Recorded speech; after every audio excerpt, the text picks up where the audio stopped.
let's talk about that real quick. First of all, I want to tell you about all the. Because I don't know anything about Masonry. Okay. I mean, nothing. Let me tell you about what people consider levels, right? Yes. Okay. Well, first of all, let's start with the youth organizations. Their Masonic Temple support what's called Job's Daughters. This is where they train the youth to receive the sacred secrets, right? I don't know. I wouldn't say train, as it makes it sound like Hitler Youth. It isn't anything like that. No. But yeah, there's Rainbow for Girls, Job's Daughters, and then D. Millay. And first off, I'd like to say probably the most famous Mason was George Washington. George Washington was a Mason.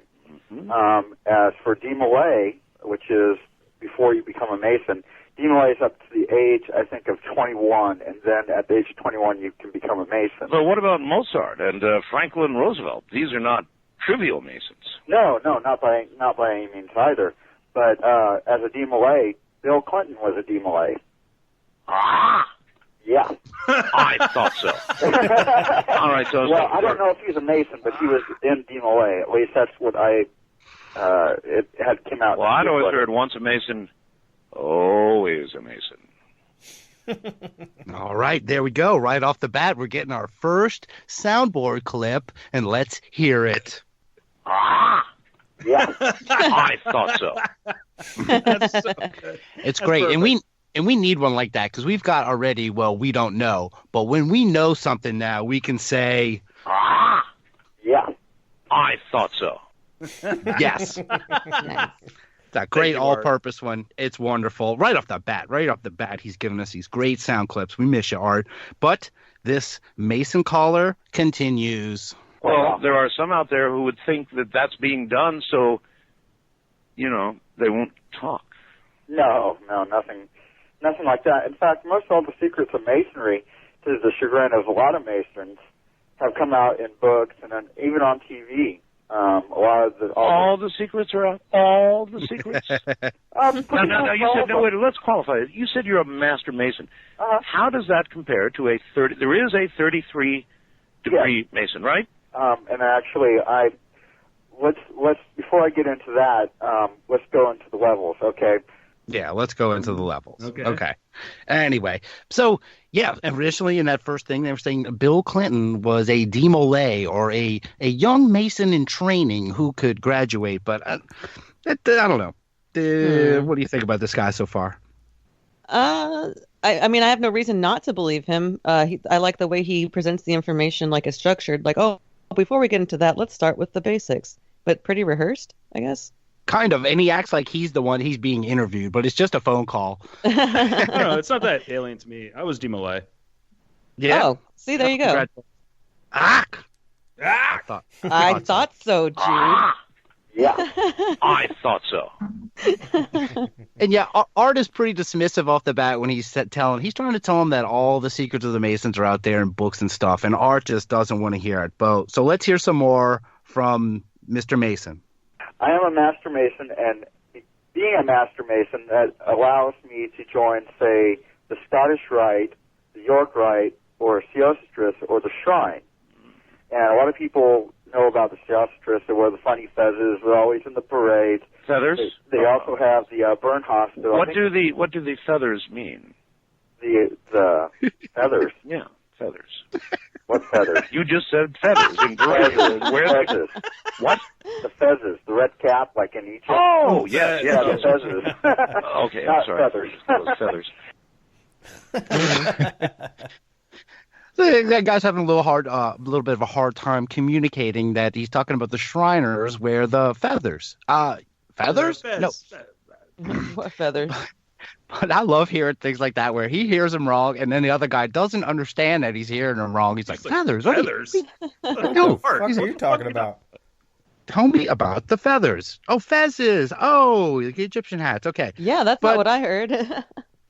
Yeah, right? So let's see if you can clear this matter up with Art.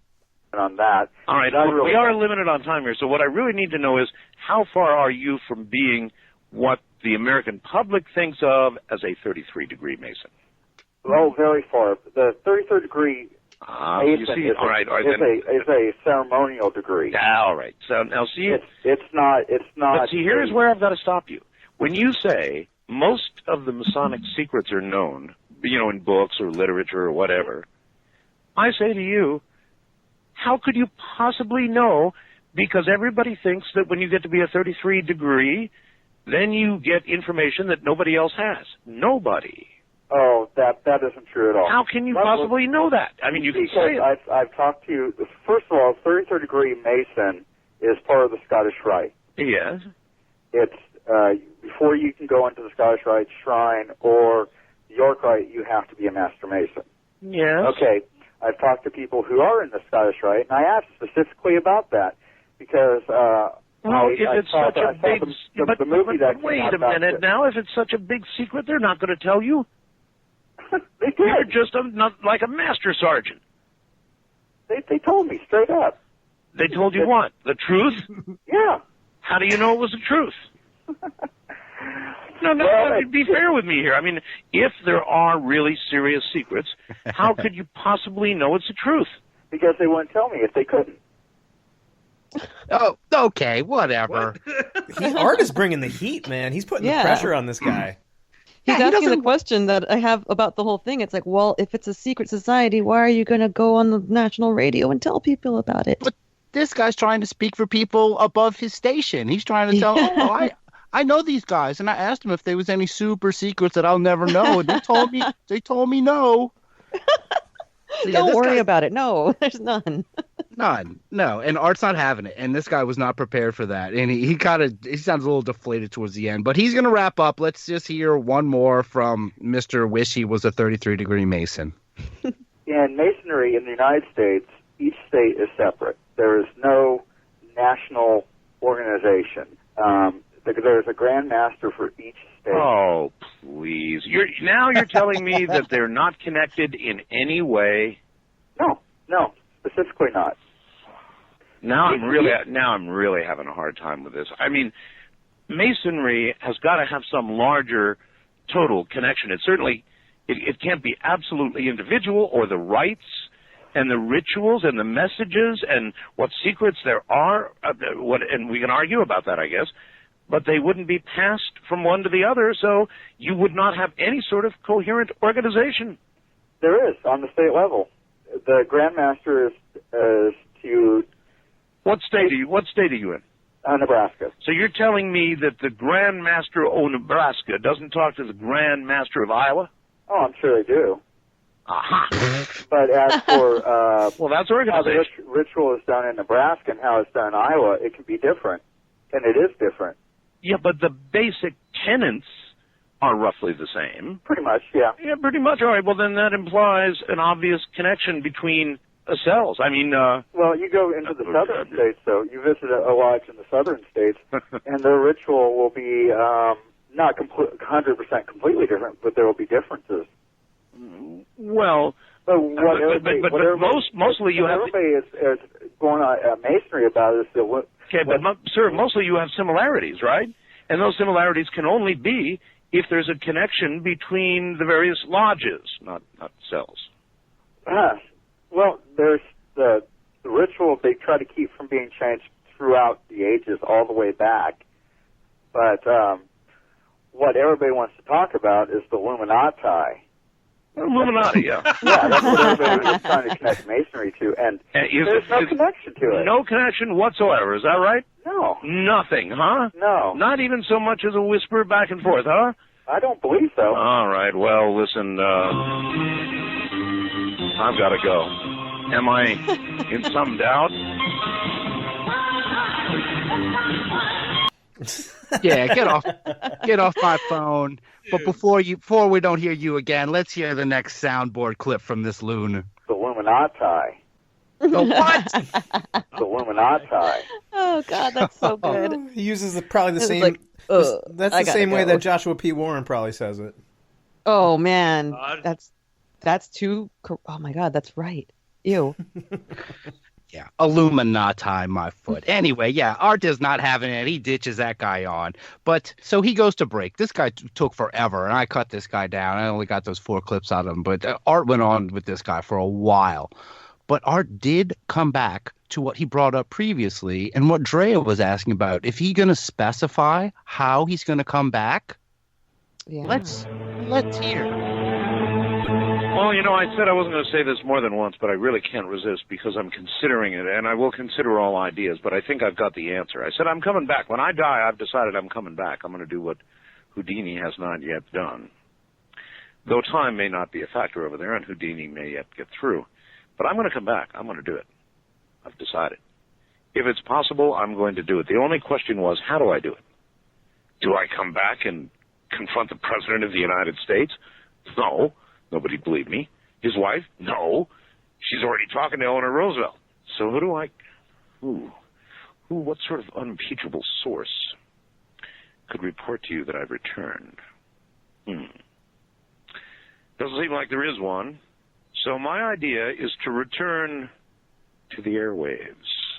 They're the one place you're used to hearing me anyway. So if you hear that I have expired, then you listen carefully. Search between the stations. Listen very carefully in the ether. Listen for a voice that you'd heard before, one that sounds like mine.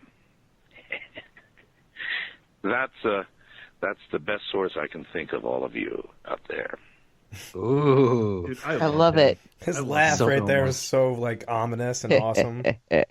Listen between the channels in the ether. And you've got that C-Crane radio. You have the best chance of hearing them. Yeah. So I'm the one who can tap into the Art Bell radio wavelength. Jude, we're counting on you. Just listen to static like a maniac as long as you can. I'm already doing that. Right now, I'm here for listen to Art Bell. Now you just have to record it. And in a way, he's living on through people like us and others who are still digging his stuff. And we're putting him out there on those podcast waves. So you're not forgotten, Art. And your voice will always be out there with us. But enough. Back to the phones. But here we have another Mason. Okie dokie. On my secret society line, you are on the air. Top of the morning. Hello, how you doing? I'm doing all right. You're going to have to speak right into your phone, sir. Okay, how's that? That's better. Okay. All right, and to what secret society do you belong? I'm a Mason. Another Mason? Yes. 2 Masons in a row now.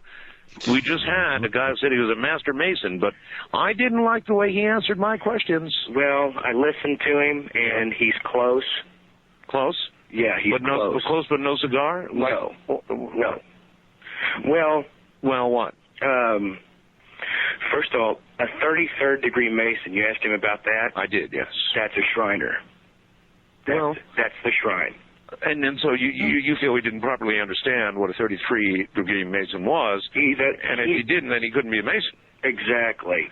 And no good Shriner. So he was feeding me a bunch of mortar. I think so. I think so.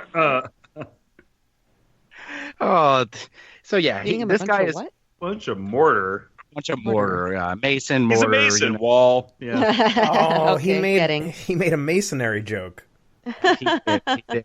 Hey, if you're getting hit with nothing but Masons on your phone, you got to do something. You gotta break out the masonry jokes. And this guy's calling BS essentially on the first caller. So let's hear the rest of Mason number 2. Now you, on the other hand, claim to be the real McCoy. I'm a real Master Mason, yeah. Real Master Mason. Mm-hmm. Well, have been for 6 years. Do you think that you know all the secrets that a 33 degree would know? No. Absolutely See there, folks? I knew it. And would you buy his story that, well, there are no more secrets, they're all known? And he asked, well, how do you know? He said, well, I asked some 33 degree Masons, and they said, no, there's no more secrets. Not for a minute. No, absolutely not. Now, I'll tell you what. Yes, we do have secrets, and we do protect them. We have very few secrets, but we do have them. Well, I knew that. Another thing he said was that Masonic temples do not talk to one, or lodges don't talk to one another. That couldn't be further from the truth. No, absolutely not. Guys are probably out there playing baseball games against each other. Well, I don't know about that, but oh yeah, we communicate state to state. Yeah, of course. Absolutely. Of course you do. So in other words, he was my bumper music was appropriate then. Could be. Yeah. Yeah.